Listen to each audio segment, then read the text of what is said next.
Hi there. I've had a message from Tom through the YouTube channel, and he's asking about one specific part of Ready for the Floor. So let's just play a little bit of the introduction here.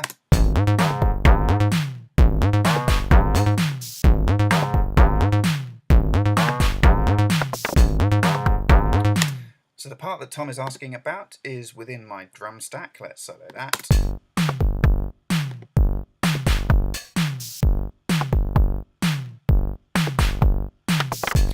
And it's this little percussive sound.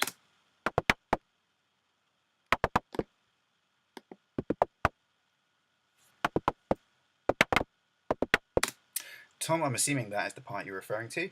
Let's have a look at how this is put together. First of all, if we look at the track, you can see that it is filling up the whole of the structure from start to finish. What's more, if we come into the piano roll editor, the note input itself is really repetitive. This is a part that basically loops, so it's exactly the same all the way through the whole song. I don't think there's any variation in there at all. So it's a 4-bar pattern. You need to input 4 bars, and then you can just copy those or loop them all the way through the track. So it comes in at bar 5. Let's take a look at the 4-bar pattern. As you can see, even the pattern itself is really repetitive. Bar 5 is exactly the same as bar 6, as bar 7, and the only bit of variation comes in at the end of bar 8, so the very last beat of our 4-bar pattern. Let's have a look at bar 8. So just at the end, the last beat, as I mentioned, of the 4-bar pattern, it's slightly different. We've got these very quick notes. These are triplets, so we've got 3 notes equally spaced, and they all fit inside 1/16th note division. In other words, these are triplet 30-second notes. Let me see if I won't go into changing the divisions. You can see exactly what those are. So 3 equally spaced notes within the last 16th note. In fact, let's have a look at this. If I come here, if we set this to custom, if I was going to change my divisions to represent these notes, I would be going for 48th notes. That's what those are. So you can see if I change the division to 48, these notes line up exactly on the grid. So if you want to set the grid so you can see precisely how you're positioning those notes, you want to go with a 48th note division. Let's go back to 16ths for now. The rest of the pattern, as I say, is really repetitive, quite simple, and it carries on all the way through the track. Let's take a look at the sound settings then. If I select this track and this channel, you can see I'm using the ES2 to generate this part. Let's go ahead and open him up. All I've got with the ES2 is I've switched off oscillators 1 and 2. I've left oscillator 3 active. I've brought my mix plotter, my mixer, right down to oscillator 3, so that's all we're hearing. And instead of using a tuned waveform, I have set the oscillator to the noise generator. So noise generators obviously are very good for for making drum sounds or percussive sounds, and that's what we've got here. If we get into a bit more detail here, I'm going to switch off these modulation slots. Let's start by taking a look at the filter. I'm only using one of the 2 available filters. We've got the blend control all the way over to the left hand side. So we're using the multi-mode filter here in low pass mode.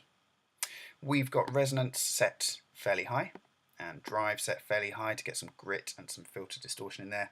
And the cutoff is actually set really quite low because we're modulating the cutoff using these slots, which we'll look at presently. Okay, so those are the filter settings that I've got. Because it's a really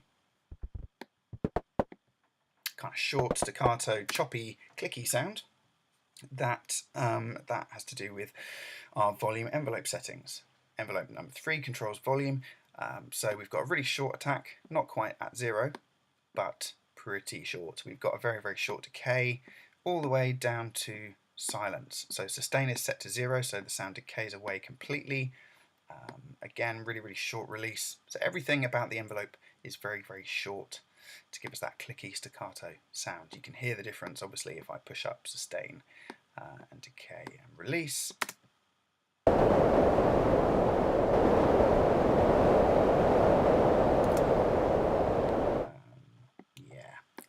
reset those right down to, well, I think not quite at 0 were we, but we were pretty low decay. I think it was somewhere around here.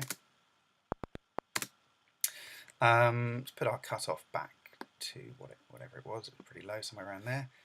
Okay, so we've looked at the noise generator, we've looked at the filter settings, we've looked at the volume envelope settings, and now let's have a look at these modulation slots, because these are really where things are most significant.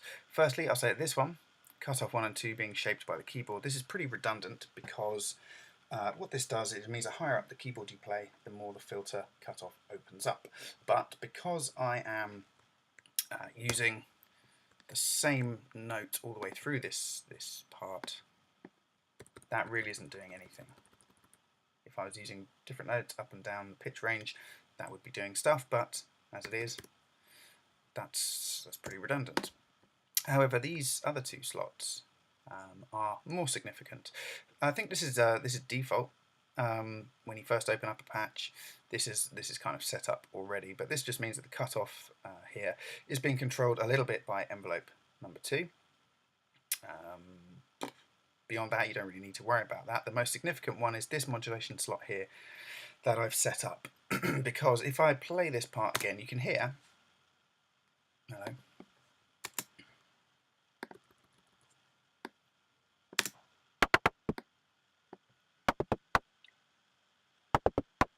each note of that pattern has a slightly different timbre, slightly different tone to the filter, and that's being achieved by this modulation slot here. If I bypass that,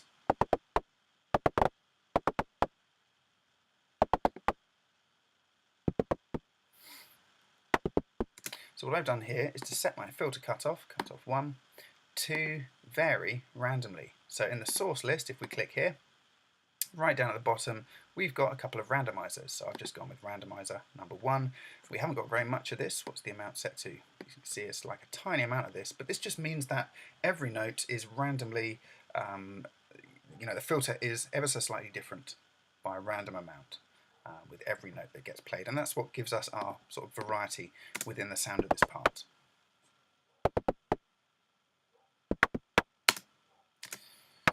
And that's it. Okay, noise generator, filter, very snappy volume envelope, and then most importantly, using the randomizer to vary the cutoff with every note that gets played. And that is it for that part. The only other thing that I've put on is some compression, because the filter, where the filter is varying, that can have an effect on the volume of the part. So just to try and make the volume of each note or the volume of the part more stable, I've compressed this with a very fast attack and release, just to even out the volume levels of this part. So that's it. Tom, I hope that answers your question, and everybody else, I hope you found that useful.